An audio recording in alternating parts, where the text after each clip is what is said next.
मनोज जरांगे पाटलांनी गेली 9 महिन्यांपासून मराठा आरक्षणासंदर्भात सुरू केलेले आंदोलन आता निर्णायक टप्प्यावर आले आहे. पण नेमके याच वेळी या आंदोलनाच्या निमित्ताने ज्या घडामोडी घडू लागल्या आहेत त्या पाहिल्या की या आंदोलनाचे नेमके पुढे काय होणार असा प्रश्न आता पडू लागला आहे. आंदोलनाची धार कमी झाली आहे का? आंदोलन यशस्वी होईल का? आंदोलनाला वेगळे वळण लागले आहे का असे प्रश्न आहेत. काल घडलेल्या एका घटनेने या प्रश्नांचा गुंता आणखीनच वाढला आहे. आंदोलन सुरू झाल्यापासून मनोज जरांगे पाटील यांच्यासोबत असलेल्या डॉक्टर रमेश तारक यांच्या तोंडाला संभाजीनगरात काही आंदोलकांनी काळे फासले. कारण काय होते? तर आंतरवाली सराटीत जरांगे पाटलांना उपोषण करण्यास तारक यांनी विरोध केला होता. त्यांनी या संदर्भात तसा अर्जही प्रशासनाला दिला होता. तारक सांगतात त्याप्रमाणे गावात जातीय तेढ निर्माण होऊ लागल्याने आता या गावात आंदोलन करू नये अशी त्यांची भूमिका होती. त्यामुळे चिडलेल्या आंदोलकांनी त्यांच्या तोंडाला काळे फासले आणि त्यांना धक्काबुक्की केली. कोणताही सामाजिक लढा उभा राहत असताना 4-2 लोक सोबत असतील तर 4-2 लोक विरोधात असतील हे समजूनच चालावे लागेल. तारक 6 महिने जरांगे पाटलांसोबत होते. उपोषणाच्या काळात तारक यांना जरांगे पाटील जाहीरपणे अपमानास्पद बोलले आणि त्यातूनच ते बाजूला गेले. बारसकर महाराजांचेही तसेच झाले. सोबत असणारी माणसे बाजूला गेली की मग ती आपण कसे बरोबर आहोत हे सांगण्यासाठी दुसऱ्याला दोषी ठरविण्याचा प्रयत्न करत असतात.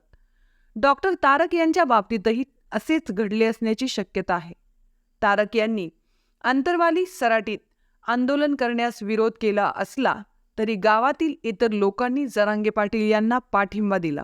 त्यामुळे एका दुसऱ्याने विरोध केला तरी तो समजून घेणे आणि आंदोलनाची दिशा भरकटू न देणे ही आता तमाम मराठा बांधवांची जबाबदारी आहे. मनोज जरांगे पाटील यांनी समर्थपणे मराठा समाजाचे नेतृत्व केले आहे. त्याला गालबोट लागेल असे कोणीही करू नये. एकतर मराठा समाजाच्या आरक्षणासंदर्भात शासन नेमकेपणाने ठोस भूमिका घेत नाही. त्यामुळे लोकांचा संयम सुटू लागला आहे. चीड संताप वाढू लागली आहे. पण हीच ती वेळ आहे जिथे संयम आणि संतुलित भूमिकेची गरज आहे.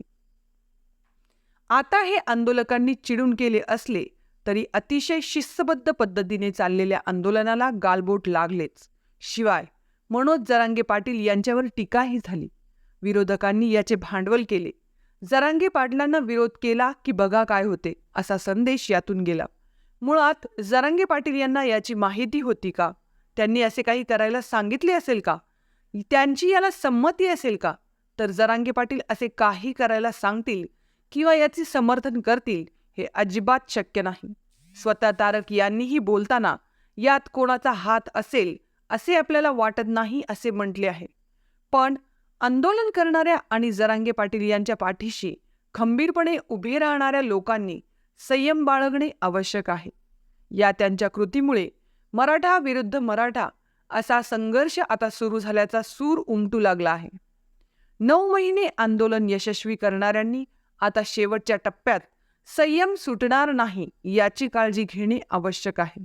आता यापुढील काळात मराठा समाजातील कोणीही घेतलेल्या चुकीच्या भूमिकेची किंमत जरांगे पाटील यांना मोजावी लागेल हे विसरून चालणार नाही. डॉक्टर रमेश तारक यांच्या तोंडाला काळे फासले काय आणि बारसकर महाराजांना धमकी दिली काय यातून काहीच साध्य होणार नाही.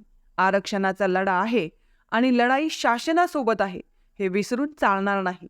जरांगे पाटील जीवाची बाजी लावून काम करत असताना मराठा बांधव यांनी संयमाची भूमिका ठेवणार नसतील तर आंदोलनाचा इतका मोठा लढा उभा करूनही समाजाच्या हाती काय लागणार आहे?